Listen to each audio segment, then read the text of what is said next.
Ndikulandileni abale okondedwa kulingaliro la mawa walero, mawa wa pa 4 August 2022. Okondedwa, mawa walero tipitirizabe kuphunzira mawu a Mulungu pamutu onena kuti musadzimangire nokha ndende ya moyo wanu, kulephera pa zinthu zina kapena kulakwitsa m'machitidwe anu m'moyowu sikutanthauza kuti mudzakhala choncho mpaka kalekale.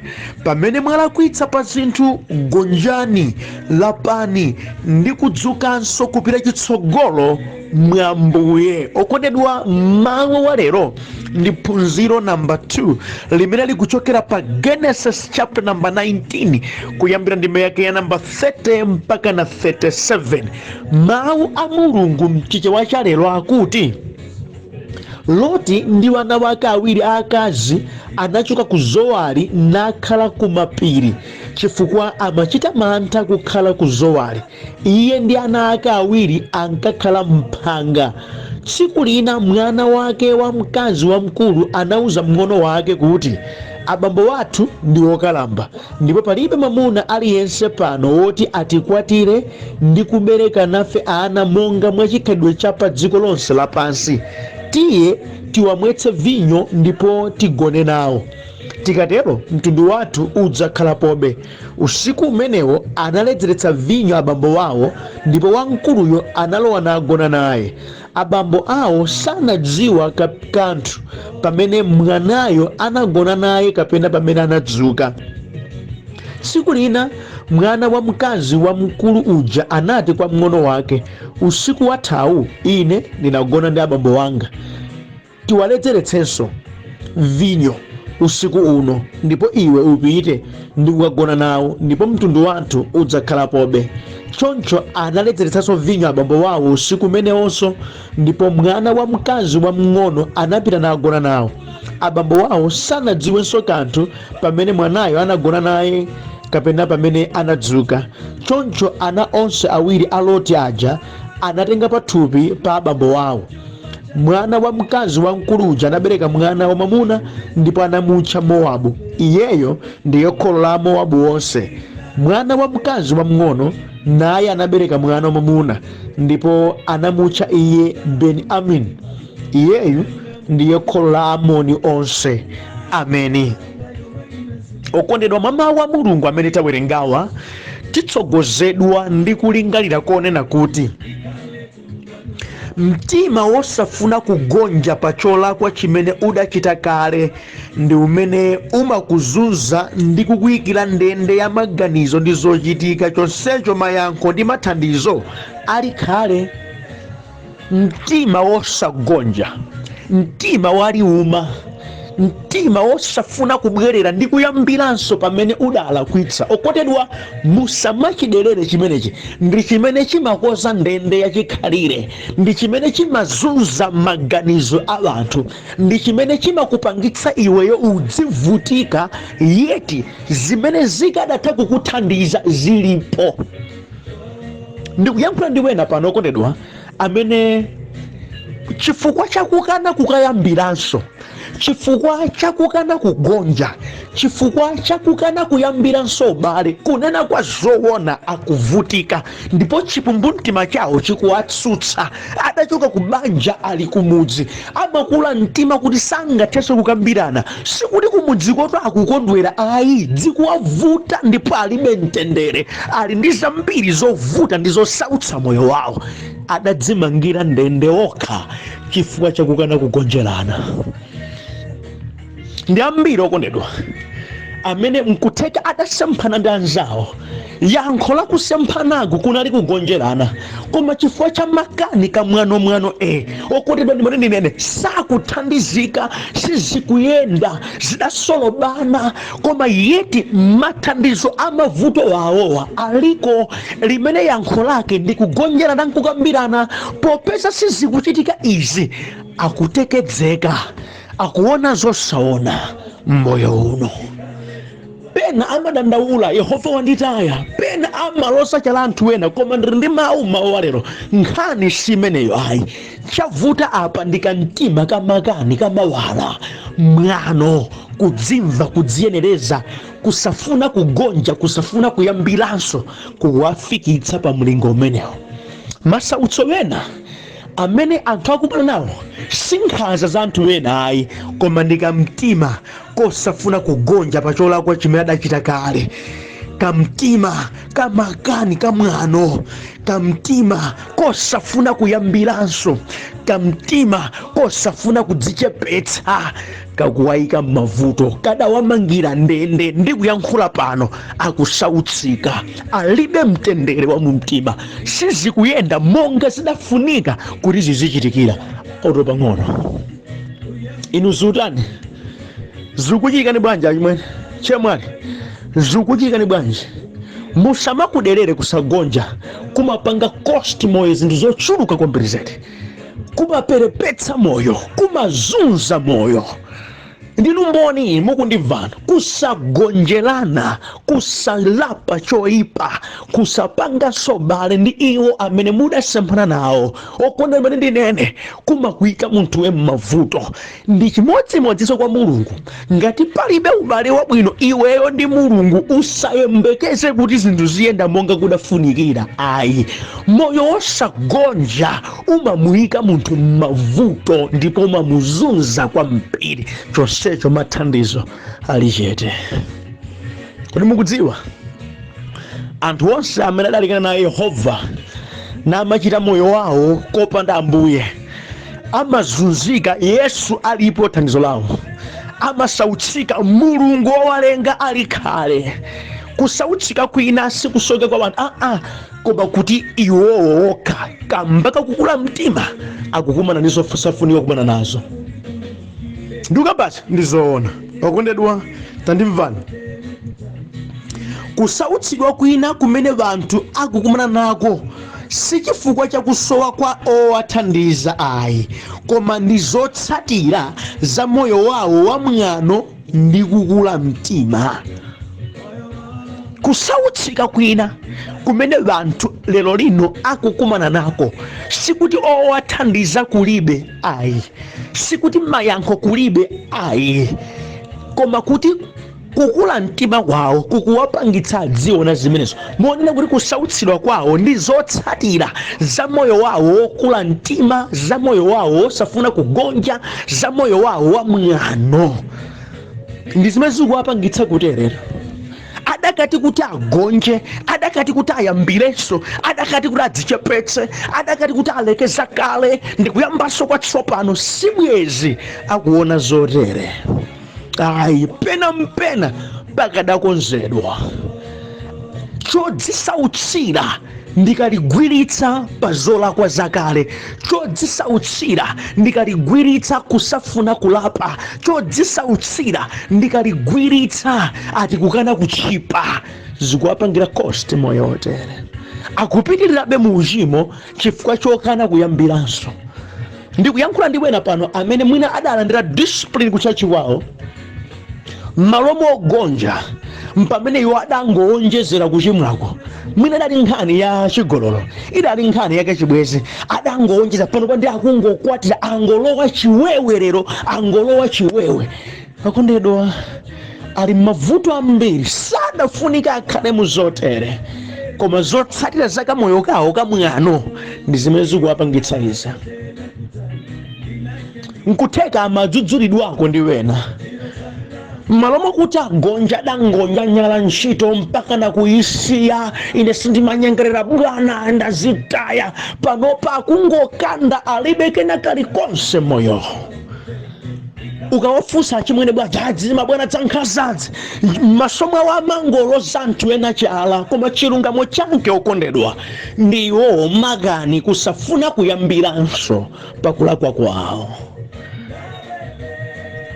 Okondedwa alipo anthu ambiri, even nkhani ya relationships, even nkhani ya mabanja, anthu ambiri akukanika kuti akhoza kuonanso moyo wabwino chifukwa choti agwiritsa moyo wa makani osafuna kugonjelana. Okondedwa zikupanga cost moyo wawo zowawa zochuluka. kukanika kuti akhoza kuyambanso kutumikira malo mwakuti akhoza kungodzudzulidwa. Iwowo ndikulapa mtima, ndikuyambiranso kwatsopano, ndikukonza cholakwacho. Ayi, adakangana mpaka na bandi idagawana dzida. Ine sindikagonjere zimenezi, ngakhala mandithandiza koma zilibe ntchito. Malemba amanena kuti kudya thelere pali mtendere nkwabwino, kusena kumadya nyama pali mavuto. Ndapita ine, koma ndikuyankhula pano kunena kwa zoona, ali kusautsidwa moyo wawo. Mwano uwu sudapindulire. Ayi, nthawi zonse abadonga mudziwe makani mwano pa zopanda nzeru sumapindula. Tinene alipodi anthu ankhanza oyipa mtima amene safunira anzawo zabwino ndipo amawazunza, koma zina ndi dala wena ali muzowavuta lero, osati chifukwa cha nkhanza za anthu wena ayi, kapena kuti amene akhoza kuwathandiza asowa ayiso, koma mwano wawo, kukula mtima kwawo, kusafuna kugonja kwawo, mpikisano wawo, kudzimva kwawo kukuwafikitsa mulingo umenewu. Sadayeneratu koma kuti afike pa mulingo otero. Ayi, sindinu kodi amene ukotedwa langizo langa mmawa wa lero ndikuti pakulakwa kwanu gonjani, dzukani ndi kuyambiranso. Ameni. Pamene mudalakwitsa inuyo dzichepetseni, gonjani, ndipo ngati mudagwa dzukani, yambiransoni. Sizidathe ayi, chisomo chiliko zamphamvunso zampiri mwa inu zikhoza kuoneka. Amen. Koma mukaumirirabe moyo wakalewo, mukaumirirabe moyo wokula mtimawo, ndimani ndikulangizeni mmawa wa lero, simuthandizika, muvulala, mupweteka, palibe chiyende moyo mwanu olo pang'ono. Mawu a Mulungu amatawerengawa ndi mapeto a moyo wa Loti. Loti amene adayendapo nasungidwapo mnyumba ya Abrahamu, kumapeto kwa moyo wake akukagona ndi ana wake, akupereka pathupi kwa ana wake, akukhala chiledzerere Loti. Tikawuyang'ana moyo wa Loti, nafika pamene adafikapo, umakafika pogona mphanga, alibire tukena kalikonse.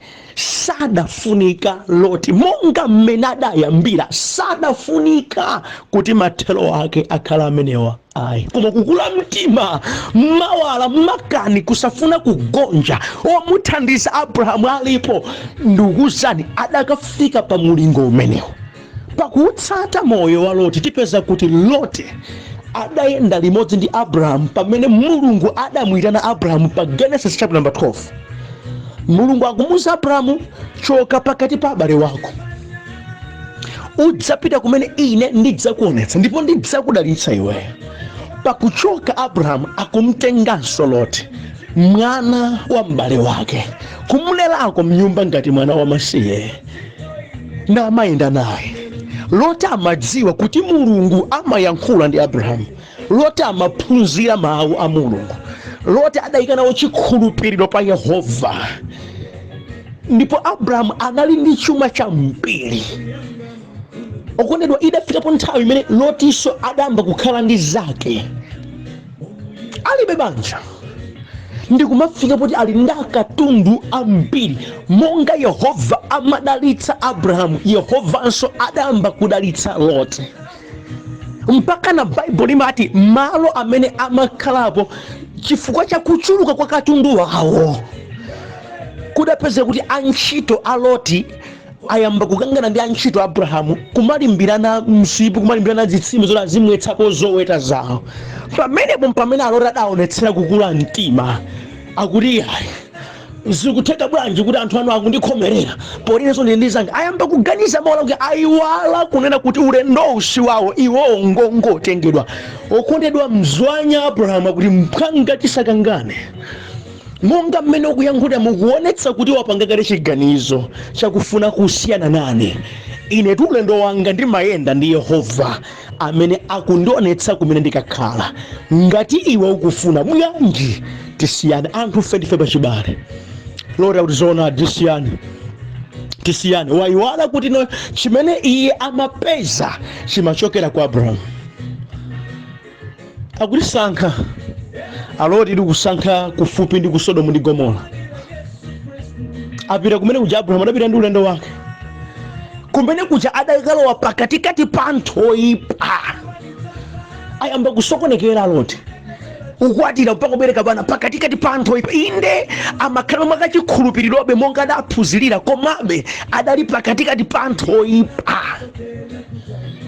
Idafikapo nthawi imene mfumu ina idakapanga overpower Sodomu ndi Gomora ndi kuwagwira ukapolo a Loti. Abrahamu atamva adapita ukamulanditsa gulu lonselo ndi m'bale wake Loti yemweyo.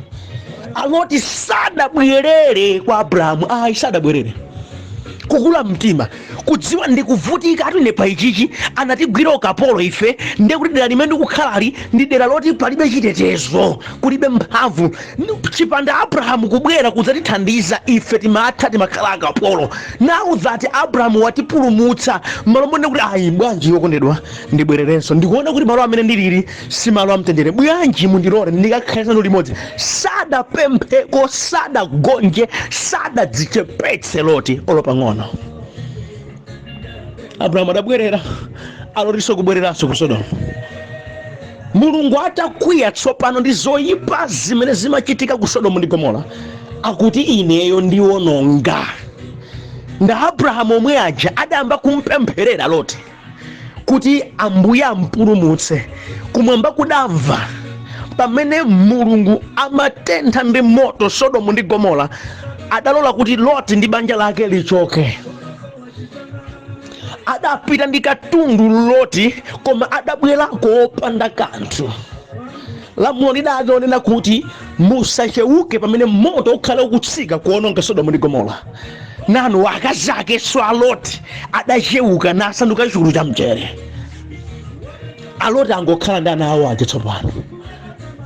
Moti aganizenso pa chimene kuti bwanji okondedwa ngakhale ndakalamba kale ine ndibwerere kumene kuli Abrahamu ndikakhale naye, ndi kumene ndikapeze chitetezo changa. Pano ndilibire tukena kalikonse, zonse ndidali nazo zathera ku Sodomu. Kuganiza kwanga kwandionetsa kuti sindaganize bwino, ndaganiza mozolika pansi. Sadagonje ukakhala kuphanga kumeneko ndi kumene wana wake akagona nayenso. Loti napereka pathupi kwa ana ake obala yekha. Akufika bwanji pa moyo umenewo? Kusagonja okondedwa, musakuderere. Kusagonja ndi kwa chabe, kumakudutsa munthu m'njira yopweteka zimene sudayembekeza kuti ukhoza kumana nazo. Kamba ka moyo wa makani, kamba ka kusagonja, kamba kukula mtima, umakakumana nazo ndithu. Umakumana nazo ndithu. Taona na Loti ukafika pa mulingo woterewu, yeti m'bale wawo Abrahamu alipo, ndipo Mulungu akumudalitsa, ndipo zikuyenda ali nkena kalikonse. Ndimati ndikuzeni adakati Loti apita modzichepetsanso kwa Abrahamu, akadawalandira. Sibweza agona mphanga, bweza agona mutente yawo ya mphamvu, sibweza asowa zakudya, bweza ali mulemu. Ngakhale ana awo awa sikuti abweza amachiranso panga zoyipa zotere zomakafika mwetsa vinyo atate wawo namagona nawo. Bwezi mwina nkutheka adakakwatiwa bwinobwino nakhalanso dalitso ku dziko kuno, koma taona na akachita choyipa chotere chifukwa cha moyo wosagonja. Kusagonja mukuchitaku kukufikitsani pena, ndipo kukumbwititsani, kukubweretsani mavuto ochuluka pa moyo wanu. Chachikulu munafuna muchite ndi kudzichepetsa mtima. Taona ni kukula mtima kwa nthawi ija Loti adakupanga maintain. Chifukwa chakuti adakupanga maintain kudazunza moyo wake. Okondedwa ndipati nene, sikudzatheka kuti inuyo mukukakamira choyipa nde mukhaleso ndi mtendere. Choyipa china chilichonse chimene mudzachikakamira chidzakupwetekani, chidzakuzunzani, chidzakuyikani mundende, simudzaupeza mtendere. Mawala ena aliwonse mungawakakamire adzakuzunzani, adzakupwetekani. Alipo pena ali mbanja koma akukakamirabe kukangana kwawo milandu laka. Ndikukuwuzani milandu imeneyi ikupangani cost zinthu zambiri moyo mwanu, simuupeza mtendere, simulinjoya banja, mukhala okulukutikabe kufikira mutagonjelana ndi kukhalanso ndi mtendere. Koma ubale wonse mdziko muno ngati kugonjelana kusikupezeka, ngati zoyipa zakale sizilapidwa, nkhondo yachikhalire. ndi achikhalire. Inu ndi Yehova ngati simugonja inuyo, simudzichepetsa inuyo, simuyambiranso kwatsopano inuyo, mutadzipeza ndinu wolakwa, ndimati ndikuwuzeni palibe chidzakuyenderani, matsoka adzakutsatani ndithu, chifukwa thandizo lopezekeratu ndi kupezeka kwa Yehova Mulungu wathu. Basi simungalimbana ndi chauta muyembekeza kuti iniyo muwina, sizitheka. Si awa alote adasiyana naye Abrahamu amene andikana kalikonse, moyo wawo udakathira motere. Sadafunika atu Loti kudutsa mnjira imeneyi ayi, koma mankani yake akumudutsa mzoni. Ndikambena nonse amene mukuti ayi neyo pena pake zikundivuta, tawuyang'anani moyo wanu. Kodi sizikukuvutani popeza inu ndinu amakani? Chifukwa mavuto ena tivomere alipodi, koma mavuto nkutheka mudawayambitsa ndi inuyo, chifukwa cha mtima wanu wosagonja, chifukwa cha makani anu, chifukwa chosafuna kudzudzulika, chifukwa chosafuna ubale, chifukwa chodzika patali. Ndikukuwuzani zimenezi zikhala zikukuvuta mbeni kufika na mutalapa tchimo lanu ndikuyambiranso kwatsopano. Ndivomere wena ali mavuto chifukwa cha nkhanza za anthu wena, zoonadi alipo wena adangoyipidwa nawo mtima ndikuwachita zipongwe zambiri osalabadaso za moyo wawo. Aliponso oyipa otero, ndipo oyipa otero ngati salapa Yehova ndi amene achite nawo motsindika. Koma no pointi yanga ya mawa lero ndi ya iwo amene akuchitira dala kamba ka mtima wawo wamakani, kamba ka kudzikweza kwawo, kamba kosafuna kukonza choyipa, kamba kosafuna kugonja ndi kuyambiranso. Amenewa akuonanso mbonaona mudziko muno. Amaduduka ndipempherereni, koma ndimati ndikuwuza chofunika kwambiri sikuti tikupempherereni, koma kuti inuyo mukonze chimenechi, muyambirenso kwatsopano, kuti pemphero likamabwera libweretse dalitso pa moyo wanu, osati kuti inu ayi ngondipemphererani. Kupemphera kumafuna kulunjikana ndi kugonja kwa mtima wanu ndi kuyambiranso kwa moyo wanu. Izi ndi zothandiza pa moyo wanu. Ameni. Kusautsika kwina ndi zadala, kusafuna kugonja. Dziko lapansi likuphunzitsa wanthu kunena kuti munthu wogonja, munthu wodzichepetsa, pena munthu ameneyi amaoneka ngati wotodowala, opanda nzeru. Ndi language ya mdierekezi imene mukayitsatira ikupwetekani. Mulibe kuluza kwina kulikonse mukudzichepetsa, mulibe kuluza kwina kulikonse mukuyambiranso, mulibe kuluza kwina kulikonse mukudzukanso. Moti ndimati ndikambere nonse amene pena chilungamo chake nchakuti mudala kuitsa ndithu, gonjani, dzukani, yambiransoni. Mupewa zambiri zolakwika ndi zopweteka zimene zikadabwera pa njira yanu mukadapanda kugonja. Tingoyerekeza adakanena kuti Loti poyamba pomwe pamene adagwidwa ukapolo napulumutsidwa ndi Abrahamu, iye adapempha ndi kukakhalanso pa ubale ndi Abrahamu namakhala pamodzi. Kodi akadaona zopweteka zonsezi? Yankho lake ayi. Nkutheka bwezi akazi wake adakalipobe, nkutheka bwezi moyo wake wauzimu uli patsogolo, nkutheka bwezi anake wasakadachita mubwerera zimadachitazi, akadapewa zambiri mukugonja. Koma chifukwa chali uma kaligwiritsa pa choyipa, zidampangitsa Loti achoke ku Sodomu opanda kalikonse, uchite chothawa. Zidampangitsa Loti aluze wakazi mkati mwa njira, wakazi usanzula chulu cha mchere. Zidampangitsa Loti akhale chiledzerere, raonani mamwetsedwa vinyo nkumaledzera tapya, uja amakhulupirira Yehova. Zidampangitsa Loti agone ndi vana vake obereka yekha. Andi kuchokera mnthawi imene yokondedwa sitimva konso kuti za Loti kukwaitere adathera motero. Chimaliziro choyipa chidafika pa moyo wake chifukwa cha mtima wosafuna kugonja. Ndikuyambira ndi wena atakuchita zomwezo ndipo akudzithemba pa zimenezo. Ine sindingapangezi, ine sinyengerera munthu, ine sintere. Njira imene mukutsatayi ikupwetekani kopya, ikupwetekani kwambiri. Mudala bwinobwino inu, zimayenda inuyo, takumbukirani zinkachitika bwinobwino. Gonjani, zikhozanso zimene zija kubwerera. Madalitso amene adafikapo pa Loti mpaka na katundu nkuzuluka akadafikanso, akadakhala kuti Lotiyo wabwereranso, wabwerera. Yankho lake sindali lina ayi, yankho lake linali limodzi, kubwereranso basi, kugonja basi.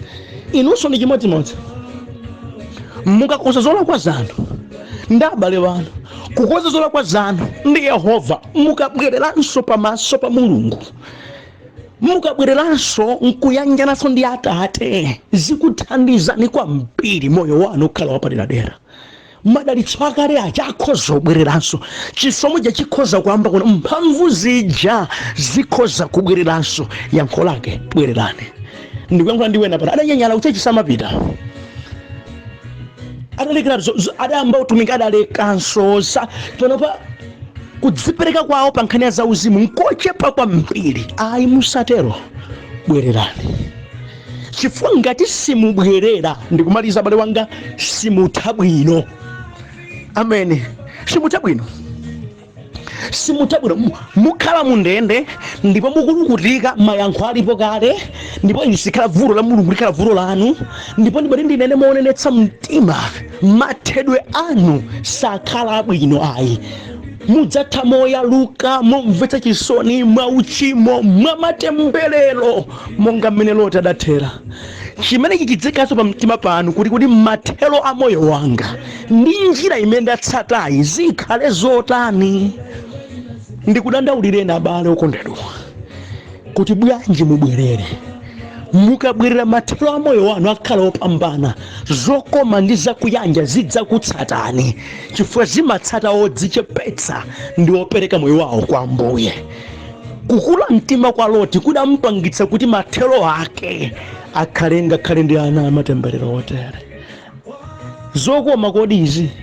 Kodi ndi zimene mukufuna? Mudachita zonse zija, mathedwe a moyo wanu akakhale onga amenewa akamba kalikanikani.